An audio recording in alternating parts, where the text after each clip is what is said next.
All right, this is sort 38 in the Blue Book. Keeps going out of focus. And we're looking at some Greek and Latin parts that relate to the body. So we have cap, which means head, corp, which means body, dent and dont, which means teeth, and ped or pod, which refers to the foot.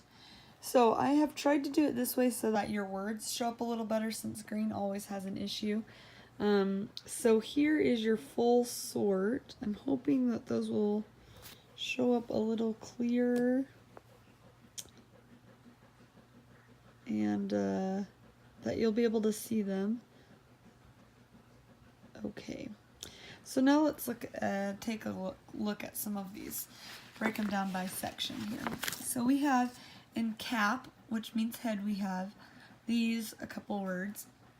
So decapitate, well, that means to cut somebody's head off, so you see the cap there. We have capital and capital here, which refer to like the head of the government. This one refers to like the city that it's in, and this one is the actual building. So that's why they're spelled differently. Capitalization is an interesting one that kind of varies a little bit, right? From maybe the head, but maybe you can think of it as like the head letter, the first letter. And then captain, of course, is the head of a group. Okay, then we have corp, which is body. And a corpse is literally just, you know, a person's body, so that's why we get that. Typically we think of as dead body, a corpse. This is more like a military unit or a group, such as the press corps, and we don't typically say that S, but yeah, it's just like a group of people, a body of people. That's kind of how corporation gets it also, right? Because it's like a corporation. All of the people in a corporation work together to make it work, and so kind of like a body.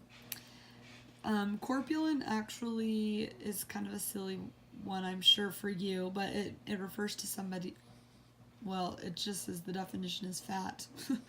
So typically not a word we use for that, but that's what it means. And then corporal, we often hear in reference to the military meaning, but it also means having to do with the body, anything having to do with the body. Okay, then we have dent and dont, which is teeth. So we have obviously an orthodontist and dentist, even though that's not on here. So even though dent and dont are different, they're both the root for the same thing, so orthodontist. And actually, ortho means to make straight, so that's where it gets it. If you remember, peri means to be around, like in periscope, so periodontal means around the teeth. It's a specialty of dentistry. And then we have dentures, which is someone's teeth, of course. And then if you bit something, you might leave a dent. The word dent and indent means to notch or bend inward. When you indent a paragraph, you, in a sense, take a bite of it. So that's where that comes from, and I apologize, that's a little erased. That's IND. So that's where indent comes from. Then we have ped and pod, and there's a lot of those, as you can see. So obviously they mean the same thing, even though they're spelled differently.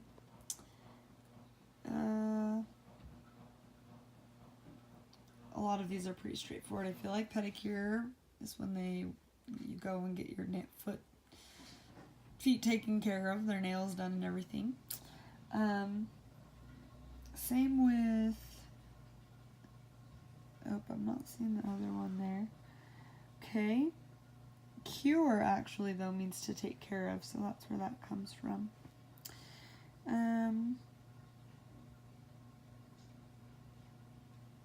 Impede.